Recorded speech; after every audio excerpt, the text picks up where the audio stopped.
Well, first of all, I want to thank you for coming on the Athletes Podcast, man. Really appreciate it.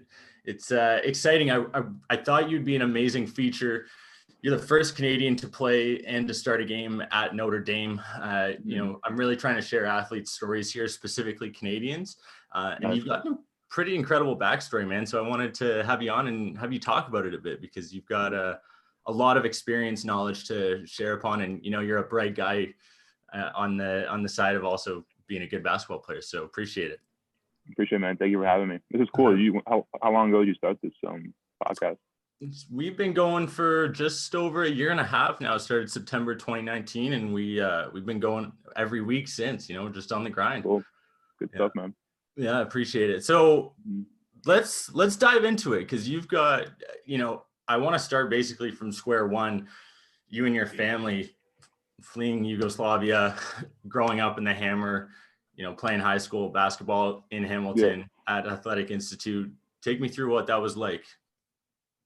Yeah, I mean, like I said, my family, they fled from Yugoslavia because of the Civil War. Growing up, my dad was a big soccer guy, so I played a lot of soccer. And I honestly I like soccer more than basketball. And I was basically convinced that I was going to play soccer growing up. Around like 13, 14, I hit a pretty big growth spurt. And all of a sudden, soccer got hard, basketball got easy. I started playing basketball more and more with my friends. I had this AU team with a bunch of like Serbian kids. We all kind of played together, and that's kind of where my love for basketball developed. Throughout high school, I was fortunate enough to play at a great high school with great coaches. The only problem was there wasn't that much recognition at Saltfleet and the Hammer. So it's tough for players in Canada to get really good scholarships to big American schools if they don't play in prep schools or schools with more kind of exposure to coaches.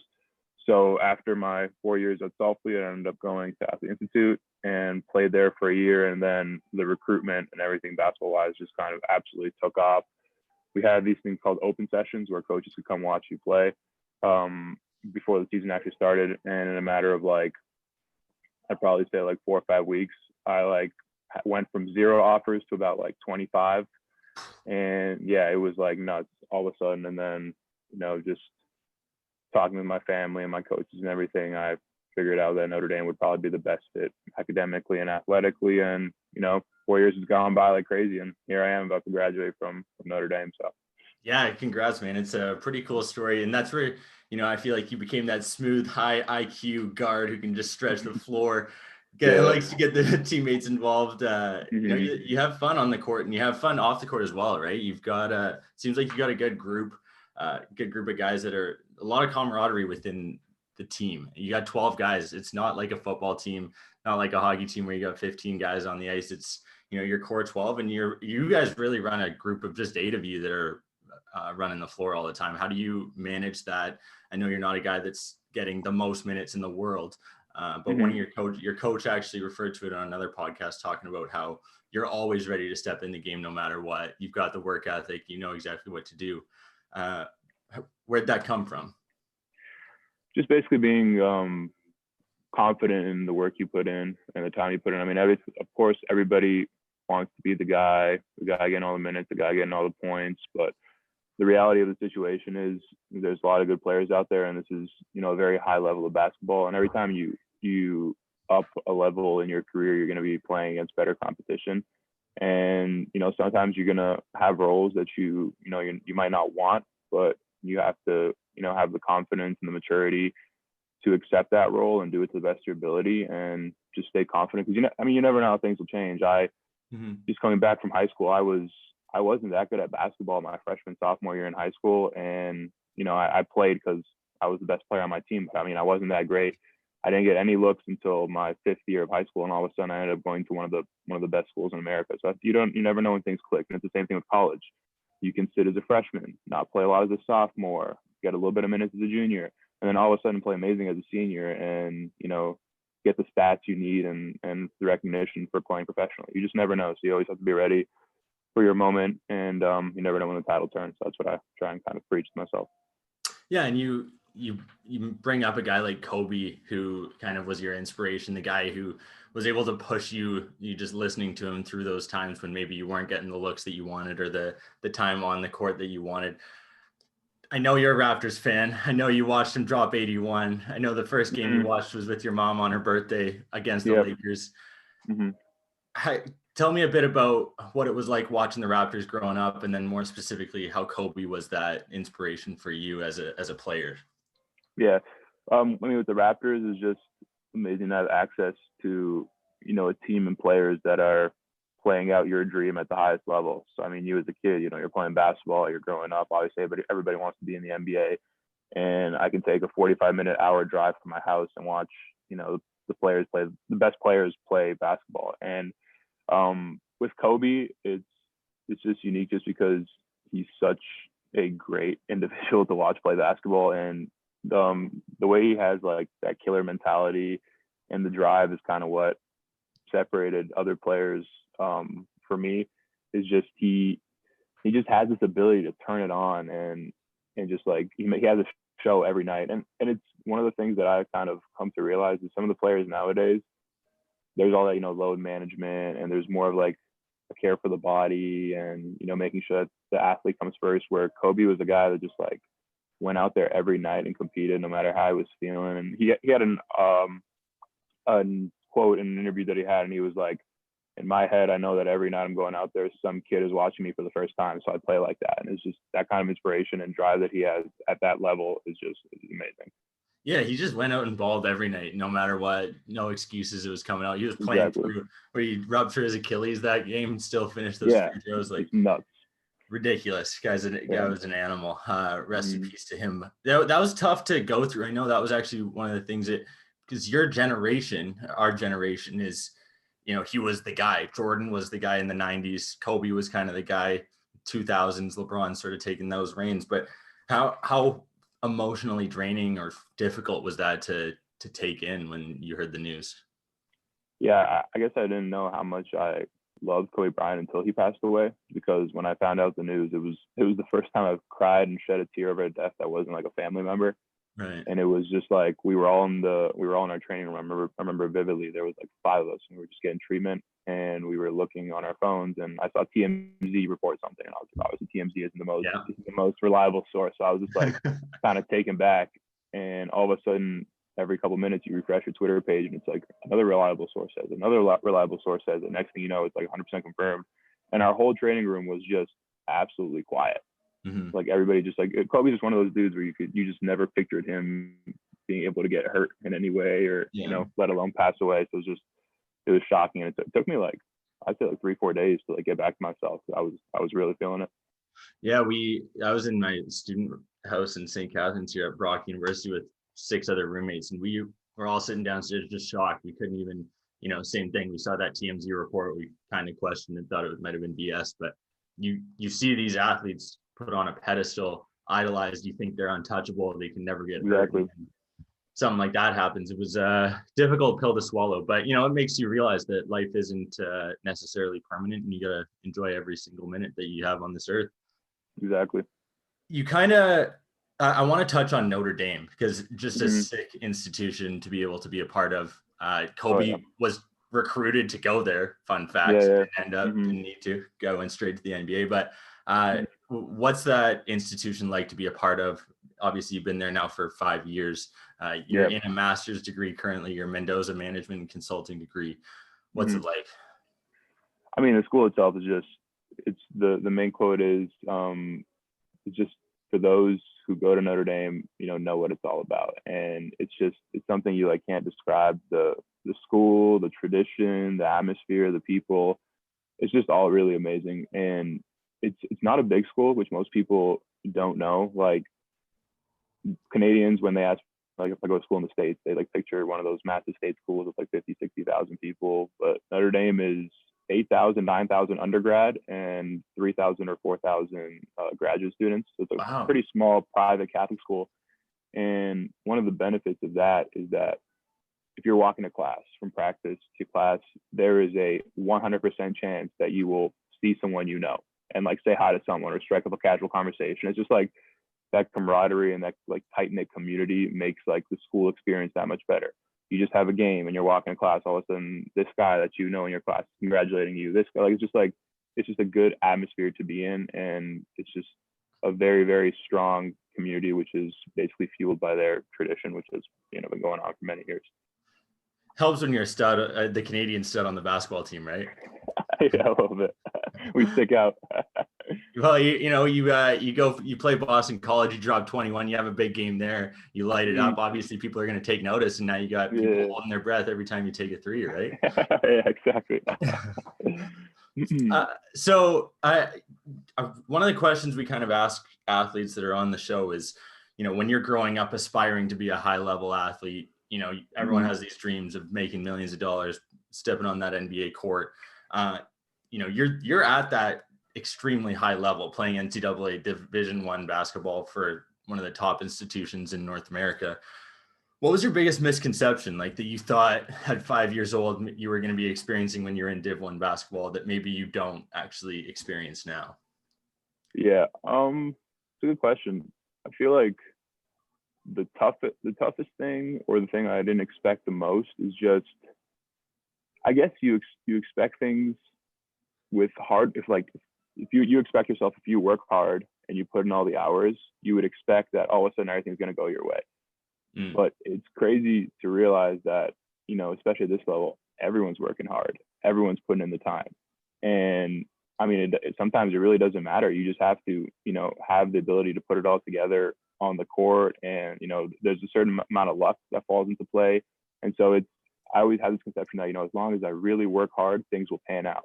But like, sometimes that isn't the case, and you just have to have the will and determination to keep on putting in the work, even if the results aren't showing.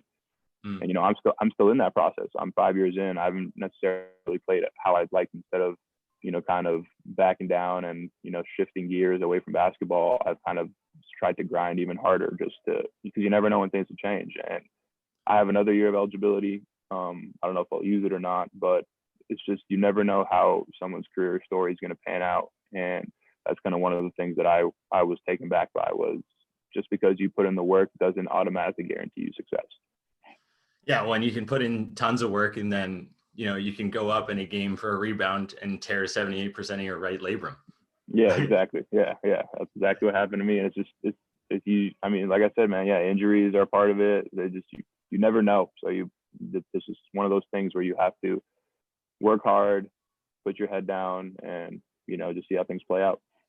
Like, so tell me a bit about that injury, because that's something that, you know, the recovery rehab process, the steps involved with it, like the first week you can't even put on a shirt. Like, how difficult is that, both mentally and physically, to try and come to terms with and then build on, you know, moving forward? Yeah, I mean, the doctor said when he first diagnosed me that my labrum has been torn for a while, and I just didn't know. And then I went up for the rebound, and like, it was the final punch where it just absolutely went out, and the recovery was pretty shitty. It was really, really, really challenging, and I ended up going home. My mom and dad picked me up, so I went home to Hamilton for the first 2 weeks of the recovery. And yeah, man, it was just like, I would just be laying in bed. You couldn't sleep because your shoulder is extremely uncomfortable at all times. You can't take it out of your little brace no matter what. Showering was a mission. Like, if you take it out of your brace and your arm just hangs there, it kills. Like, you have to keep it up in that like L position. So yeah, it was brutal, but, you know, my family helped me get through it. As soon as I got back to Notre Dame, we started the rehab process. It was a grind. It took a little longer than expected, but, you know, I feel good now, and it's still not 100%, because obviously with any surgery, it never can get back to 100%, but it'll feel as good as it's ever going to feel. So Is there one thing in particular that helped you the most with that injury, like a recovery process, eating something specific, taking a specific supplement? Mm-hmm. They gave me this machine where you put your arm in it and you use it later on, and it's like, it generates kind of ice and like a little bit of compression once you put your arm in it, and it's just used for pain management. So that was pretty helpful in the early stages of the recovery, just because with the ice and kind of the numbing of the arm, it took away a little bit of the pain that you were actually experiencing from the surgery itself. So it kind of helped manage it, and then just like the rehab plan they had in place for me kind of very easily eased my way into easier, harder, and, you know, more challenging things. So the pressure they put on me wasn't too bad, and, you know, I could easily go through the recovery process they had laid out for me. Yeah, it helps when you got a good institution, lots of smart people working on you, right? Yeah. We got a new trainer, and he's been in the NBA for quite a while, and he decided to come down to, be the head trainer for a college team. So he's been doing an absolutely amazing job with the players and myself when it comes to rehab stuff. Yeah, I was doing research. Your guys' team, Notre Dame's men's basketball team, has earned the Team Academic Excellence Award for the National Association of Basketball Coaches for 4 consecutive years. Compiling a combined GPA of 3.0 for the 2019-20 season. You guys posted a 3.55 grade point average. Like you got some legit intelligent human beings on the court. How does that factor into performance when it comes to athletics? Because I think that's something that maybe might be overlooked in the sense that people strictly look at athletic ability and see, okay, this guy's 6'7" and he's going to ball out on the court, but maybe he doesn't have the IQ on the court that'll take him to that next level. Where do you think that's a factor? It comes down to the guys that Notre Dame recruits and the guys that actually want to be at Notre Dame, because there are a lot of schools in America where, it really is a lot about athletics and very little about academics. And Notre Dame knows how vigorous their academic program is, and they get guys who understand that and are willing to put in the time to basically further themselves both academically and athletically. And it does translate on the court. You got guys who know how to play, know how to move the ball, know how to deal with certain things. And with academics, it teaches you a great deal of responsibility and time management, because we're not sitting around our ass all day and then waiting for practice. We got 3 classes throughout the entire day practicing and then doing work. So it makes guys much more responsible. And I think the maturity process throughout college happens way quicker at Notre Dame than it does at other schools, for example, because you're forced to take on a lot on your plate. And if you don't know how to manage your time, you're gonna burn out real quickly. Yeah, Notre Dame recruitment admissions is gonna love you for saying that. We'll clip it. There you go. So one of the, we talk on that, growing up in Canada, moving down to the US, that process, difficult. You're moving away from your family. You're going into a completely new education system. How was that, transitioning? Were the vets there helpful as far as giving you some insight, tips on how to take advantage of those 5 years that you're going to be with the organization? Yeah. One thing that helped me for sure was the fact that I went to Athlete Institute my post-grad year, because I've never lived away at home. And then all of a sudden I was in Orangeville for 6 days out of the week. And then I'd go home for like a Saturday or maybe a Saturday or Sunday, and then I'd do it again. So it made me live away from home, but not completely away from home. So I got used to the whole fact of, not being able to see my parents and sister every day and friends and things like that. And then that kind of eased my way into going completely away from home to another country here in Indiana. So it was much easier to deal with than if I was automatically shell shocked, just like right away from Salford going to Notre Dame. But then what was the second part of the question you said? Sorry. The vets.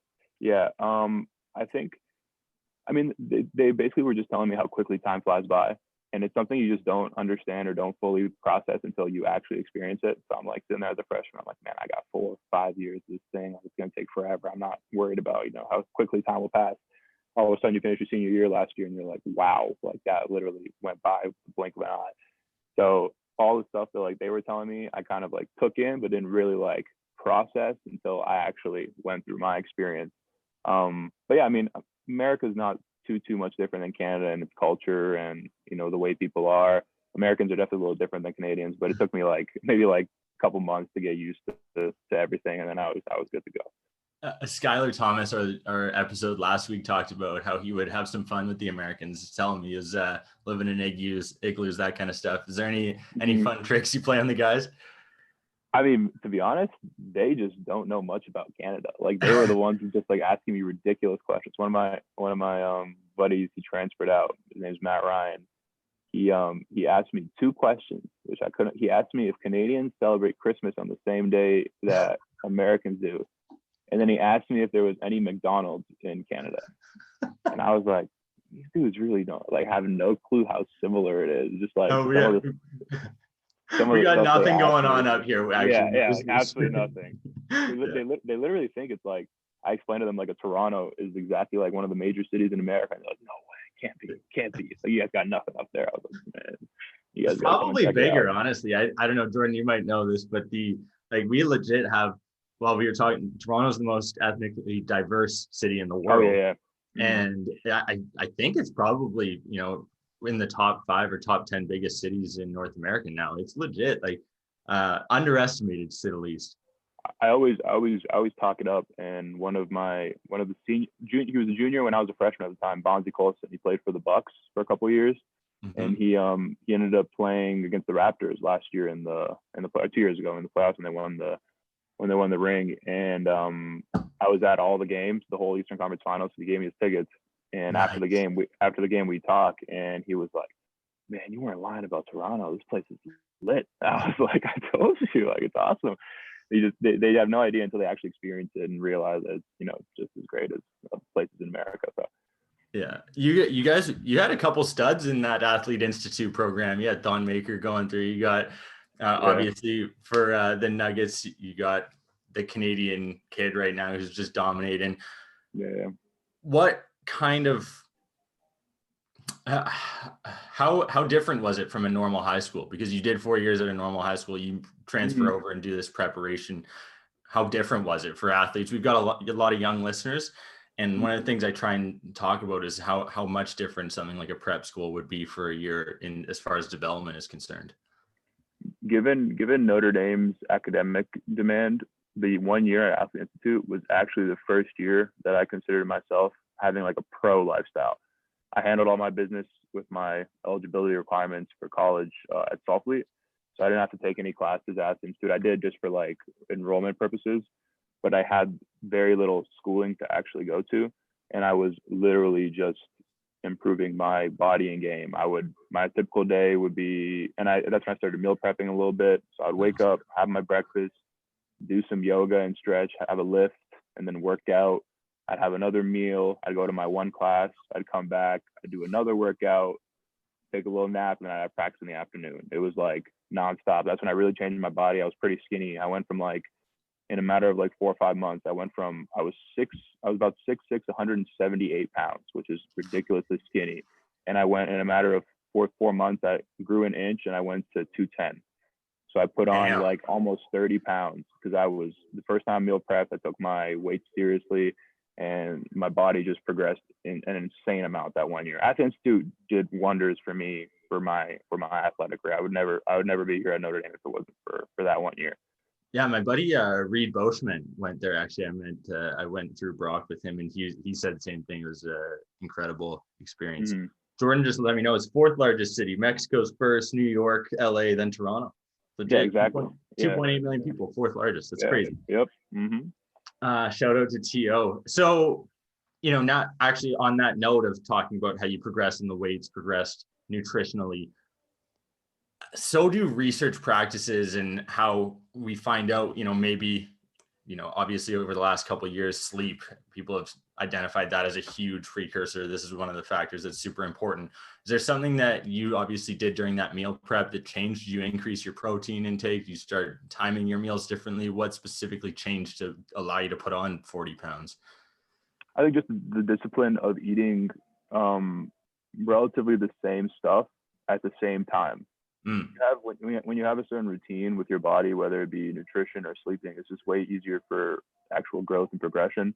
So I would always have breakfast, and I would always have the same thing, and then I'd always lift, and then I'd always have my chicken, sweet potatoes, and asparagus, and then I'd always have pasta or whatever the case may be. I'd go to bed in between 10 and 11, and I'd wake up in between 7 and 8. You know what I mean? And it's easier said than done, because as time goes on and you get tired of the food, or certain situations pop up where you can't go to bed at this time, it causes a lot of ripples in your schedule. And just be able to stay consistent for an extended period of time is when you're really going to start seeing changes in your body, and what you're doing is actually going to start helping you. And that's what happened to me, just because I had nothing else to do.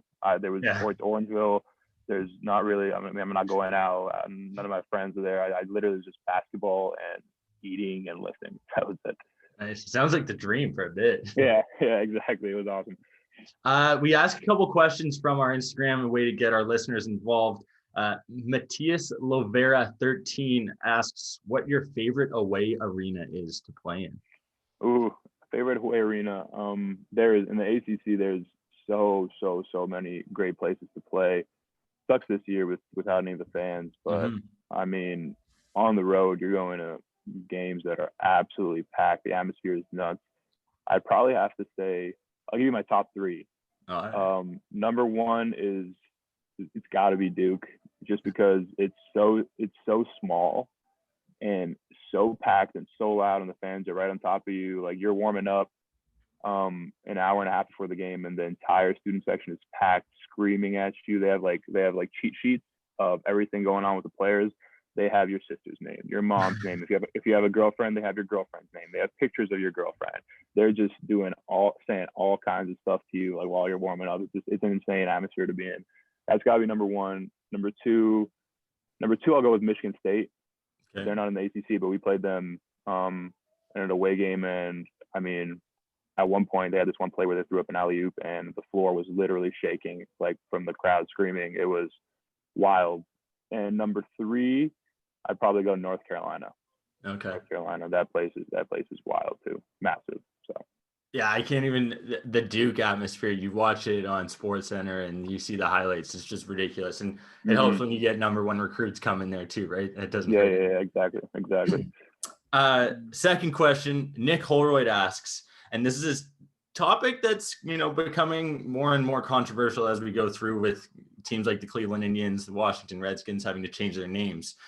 Do you think that the Fighting Irish name will change because of social pressures? There were a good amount of articles and questions and concerns about the names of some of the college teams, and Notre Dame was in that. But from what I read, and I don't know much about, the true history of it, but the fact that we're a private Catholic institution and a lot of the people that go to the school are Irish, and the Fighting Irish just symbolizes the grit of a nation, and it's more so talks about the success of a race and an ethnicity rather than, some kind of racial stereotype. And I feel like some of those teams that changed their names came because the names itself offended certain people. And when it comes to the Fighting Irish, I think it offends way less people, and it's on a scale that doesn't require any kind of name change. I mean, you always have certain individuals who, vouch for change or are offended by certain things, but overall, I think the Notre Dame Fighting Irish name won't change, and there'd never be enough to stick to actually force the university to do something differently with their name. I totally agree. You are like legit brilliant, because you just basically articulated what the couple articles I did some research on said. And the leprechaun is symbolic of the Fighting Irish. It's intentionally a caricature. People aren't trying to, it's not something that is supposed to be negative. It's the Fighting Irish name was first coined for the Irish immigrant soldiers who fought during the Civil War. Yeah, exactly. I'm pretty sure it was like a compliment. Yeah, like a compliment rather than Yeah, Nick's a good friend, helps out with the pod, and I figured I'd throw that question in there just to address it, and have someone like you actually articulate your thoughts. Yeah. I would be shocked and really disappointed, actually. I think the history that's involved with these institutions and their names is important to keep, obviously, when they don't have any negative biases, right? Yeah, I mean, Notre Dame absolutely prides itself in its tradition and everything, and its excellence, and it would take, to be honest, it would take a lot for it to even consider changing the name to Fighting Irish. So, I mean, I just don't think it'll ever amount to anything. Yeah, exactly. I love it. I'm glad. What's next for Nick Djogo? Are you? What are your plans? Like 5-10 years out? I like to always ask the question, obviously, whether it involves basketball or not. I'm always curious as far as what your goals and ambitions are for the future. Yeah, I mean, obviously the season's been a little bit of a whirlwind. It's a unique situation. So basically I'm just going to play it out, finish the season strong, look at my opportunities overseas or wherever the case may be. If I don't like what I kind of am seeing, I could use my other year of eligibility to play college, and, just keep on improving my stats for professionally. Ideally, I'd love to keep playing basketball 5-10 years from now if that's an option for me. If not, I mean, option like plan B outside of basketball with this master's degree and kind of the network I've built. I'm interested in consulting and management, in advertising, real estate. There's lots of avenues that I've kind of looked into, but haven't heavily pursued one just because I'm so focused on basketball. Mm-hmm. But I mean, like I said, there's just a lot of people that I've been in contact with that I can always look to aid me in kind of career advice when the time comes for it. So I don't have a specific answer for you for a specific role or industry, but I have a lot of interest outside of basketball if that doesn't pan out. So. Good for you, man. I like to hear. I have no doubt, based on listening to a couple, doing my research, your coach speaks so highly of you. Describes you as a winner, both on the court and off the court. So obviously, some high praise coming for you, and well deserved. The last question we ask on the Athletes Podcast to wrap up every episode is: what is the one piece of advice that you would give to the next generation of athletes to provide them with the knowledge that you wish you had when you were younger? Yeah. Two things. Number one, hard work really is important, and just continuing to stay consistent in your routine and your belief in yourself. No matter what happens, whether it be an injury, whether it be something that doesn't go your way, you don't play how you'd like to, you just always need to stay consistent in the work you put in and always have the belief that, things will happen for you. That's number one. And secondly, to have that kind of tenacity to take it when it presents itself, because a lot of people work hard, a lot of people want dreams, but for example, just look at the NBA or Division I, there's a small percentage of athletes that actually achieve it, and it's because they make use of their opportunities and they take it when the opportunity presents itself. And I think young athletes need to do that. You need to be aggressive and intentional in your work and your desire to achieve your dreams, whether that be, go into a school like Athlete Institute where you might be away from your friends, but it'll help you progress athletically, whether it be putting in the extra time to, skip a party and go to a workout instead, just things like that. When you tie hard work with the tenacity of actually wanting to achieve the dreams that you've set out for yourself, it makes for a great recipe to, see through your success. So. Nick, I love the insight. I really appreciate it. You're the Canadian kid on the basketball court. You got the Canadian Chase Claypool on the football field representing Notre Dame well. I really appreciate you coming on, man. I wish you nothing but the best for the rest of the season and for your future, man. We'll definitely have to have you come in and go have an in-studio interview once you're back in the Hammer, and we'll have some fun. Talk again soon. Appreciate it, man. Let me know. Thanks for having me.